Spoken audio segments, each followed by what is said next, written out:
Hey guys, Jeff Glover here with Glover U for another Mastering Your 3 topic.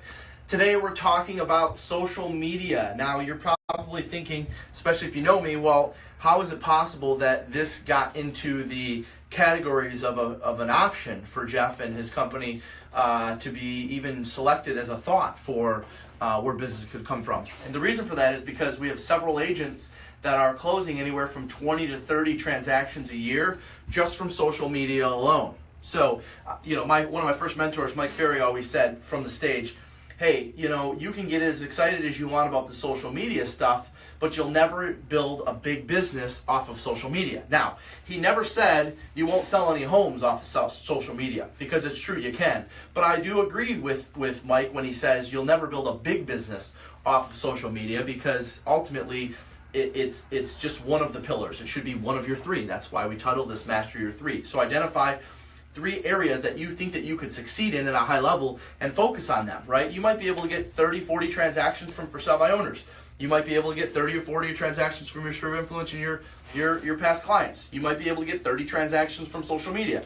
There you go. There's 100 transactions on 3 sources of business. So that's what this is all about. Today is all about getting business from social media. So I'm going to share with you best practices from myself personally, and also I surveyed our agents and talked to our top agents that were getting a lot of business from social media. And when I say a lot, I mentioned 20, 30 transactions a year just from social media. So a lot of this is what they shared with me as well. So number 1, before I jump in, I want to remind everybody, I think it's less than 10 days away or just over 10 days away, our Live Unreal Summit. It's coming up in January 8th and 9th, Mount Pleasant, Michigan, the Soaring Eagle Casino and Resort. If you're flying in from out of town, you're going to fly into Flint or you're going to fly into Lansing and take a 30-40 minute drive up to Mount Pleasant for the resort and the 2 days of action-packed learning. We got awesome guest speakers. We just added Lance Loken. That's definitely a guy I look up to in the real estate industry. They're doing more business than us and they're closing more homes than us. So anyone that does that, I definitely look up to them. So we hope you'll join us. If you want more information, go to liveunrealsummit.com. That's liveunrealsummit.com. All right, let's jump in. So Master Your 3, social media. Okay, first things first, you don't need to be fancy with it, right? I think a lot of people put a lot of too much time and energy in creating a business page. Is it important to have one? Sure. Will you get a lot of business from it? No. Where you're going to get the business is from your friends list of your personal Facebook profile. That is where people are going. And if you know anything about the Facebook algorithms, nothing that you post on your business page is going to show up to anyone outside of your business page unless you pay to promote it or have a ton of followers. So sure, when you get 2, 3, 4, 5, 7, 10,000 followers, well then it makes sense to put a lot of effort into your business page. But until then, take advantage of the fact that Facebook allows you to have up to 5,000 friends. So I'm asking all of our agents during our one-on-ones and our business plannings for next year, how many friends do you have on Facebook currently? Oh, I got 1,200. Do you think that you can get that up to 2,000 by the end of the year? So I'm having them grow their friends list on their personal Facebook page, doubling it, tripling it, whatever that number is, setting a goal to add this many friends to your list. And the reason for that is because people are responding to what you post on your personal page more than they'll respond on your business page. The caveat is once you have 5,000, 10,000 people following your business page, sure, then it makes sense to post there too. But if you're only going to focus on one, I would strongly encourage you to focus on just your personal page, because that's where people are going to see you. And your personal page, although it's personal, you have to think of your personal page as your business page, right? You have to think about your friends, family, friends of friends, right? Because let's think about most of our Facebook friends. We have some sort of connection to them, but we may not know them that well, or we may have met them once or twice and then added them. And this is something one of our agents does. Whenever she meets someone in a group setting, she goes and adds all of their friends and all those people that they met. So that way there's some sort of connection there. So that's how you, obviously one way that you can add people. But when you think about your Facebook page, remember your personal page is your business page. Don't focus a lot of time and effort on your business page. Again, we have one, we have to. We're a large company. But starting out, if you want to do 20, 30 transactions from Facebook, don't put a lot of effort in your business page. Put it into the personal page.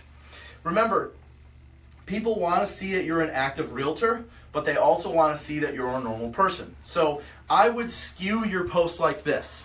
I would do about 60 to 70% of your posts business related and 30 to 40% of your posts personal related. Okay. Now, obviously, when I say personal related, it shouldn't be, you doing shots at a bar, right? It should be pictures of you with your family around the holidays. You going to see a movie with your kids, you going to a baseball game, something that's very family friendly and will get a lot of attention, will get a lot of likes.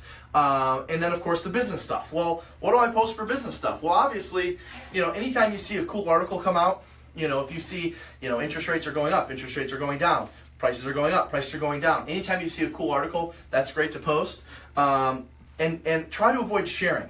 Sharing, if you do any research, and I'm going to stop right there and say, I want you to go back and Google after this session, understanding the Facebook algorithm. If you Google understanding the Facebook algorithm, you're going to pull up a plethora of articles and stories written about what to post and what not to post and when to post. There's actually a cool one out there right now. If you just Google when to post to Facebook, it takes a study of 8 different studies combined and gives you the actual best times of the day, best times of the week to post to Facebook to get it the most exposure. Why is that important? The more people see it, the more likes you get. When someone likes something, it shows up on their wall and their friends see it. So those things are all important. But make sure you understand the Facebook algorithms and you're doing a certain percentage of business versus personal. I would say about 60 to 70% business posts, 30 to 40% personal. You want them to know that you are in the business as a full-time realtor and this is what you do day in, day out. This is a full-time thing. All right, obviously you're probably familiar with Instagram. Instagram, that's more of the photo type stuff. So you can post photos of cool houses. There's not really any text involved with Instagram, it's just photos. And you notice that Instagram and Facebook communicate with each other. So you could post something to Instagram and it could also post to your Facebook at the same time. So take advantage of that. I wrote down here when posting, when you're trying to get 20, 30 transactions a year from social media, think variety. I wrote, don't just post a listing every day. For instance, Monday might be a new listing. Wednesday could be a market report. Friday could be the open houses coming this weekend. And remember, if you're thinking, well, I don't have a lot of activity right now, you can use other agents' stuff as long as you put the disclosure in there that, the listing provided courtesy of this company. It wouldn't be a bad idea to get permission if it's agents in your office, if you're within the same brokerage. Most people don't mind if you post their listings out there. It just gets their sellers more exposure, and they're okay with that. I have written down here, which we've already talked about a little bit, add as many people as possible every single year, right? Get your friends list up to 5,000. Facebook allows us up to 5,000 friends. Maximize that. Take advantage of that. Don't think about adding people that are obviously people that you meet and people that are friends of people that you meet, right? If there's acquaintances, that's somebody that you could add as long as they know of you. They don't have to know you personally. They just need to know of you. In terms of posting, just kind of shifting gears a little bit, we use a program called Canva, C-A-N-V-A, and we use that for looks, design, when we're preparing flyers, we're putting anything that we want to post out there for the world to see, we use the program called Canva. It's a clean, fresh look, and that's what people are looking for. The other thing I wrote down is utilize your CRM, right? I know that there's a million different CRMs out there, but you have contact with these people through Facebook. If you have a little bit more than just adding someone as a friend, get their email. A lot of people on their Facebook have their email addresses and phone numbers right on their Facebook. Go through your friends list, take their names, they have their birthdays on there, they have their email in a lot of cases, they have their phone numbers. Take all of the information from your contacts on Facebook and put them into your CRM.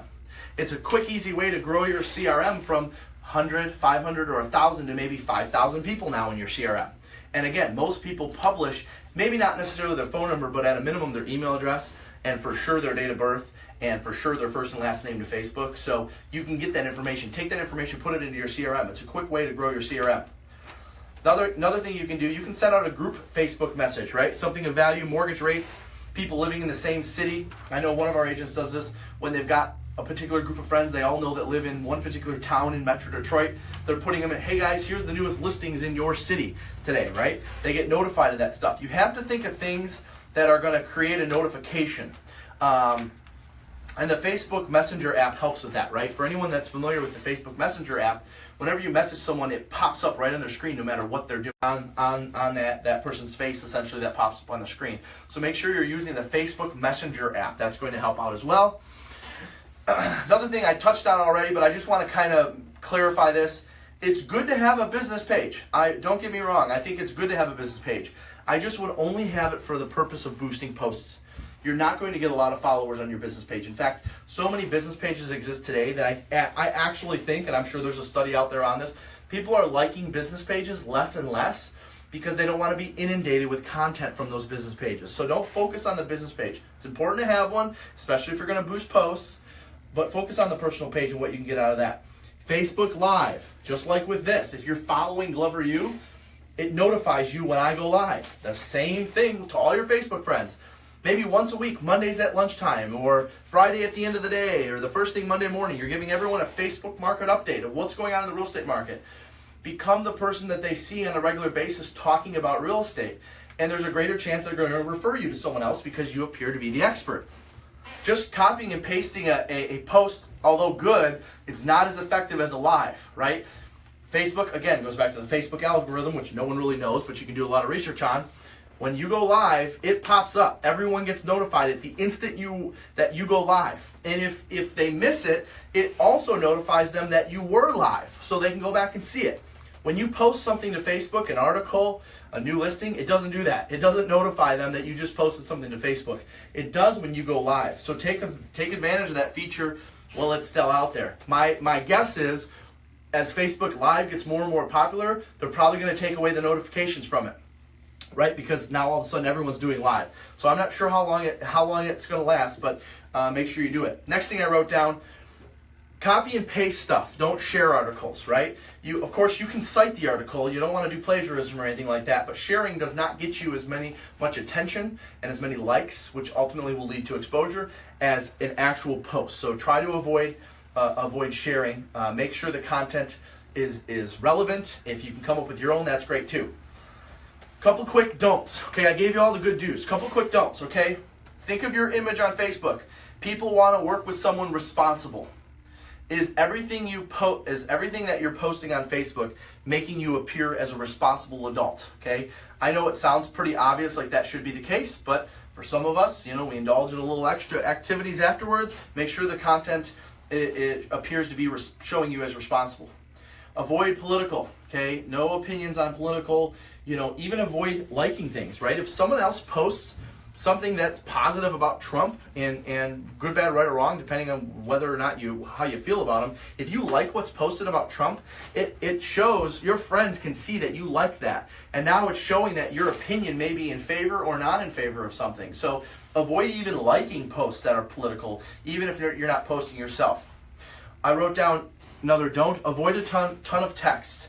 For whatever reason, the Facebook algorithm does not like a lot of text. 3 to 4 sentences maxed, and always include a photo when possible. Of course, avoid foul language or anything that would be considered offensive. Do not post more than 3 to 5 times a week. I think the proper formula is probably 3 times a week, definitely no more than 5. And again, avoid posting, I have written down here finally, avoid posting on weekends or super late at night or first thing in the morning, unless, of course, there's an open house going on. If you want more information on when to post, if you go Google best time to post to Facebook, you're going to pull up a ton of different articles on the best times, the best day of the week, so forth. There's reports and studies done on this. So finally, Live on Real Summit, January 8th and 9th, liveonrealsummit.com. We hope you'll join us there. This is everything you need to know about mastering your 3 social media. Have a great week. See you guys.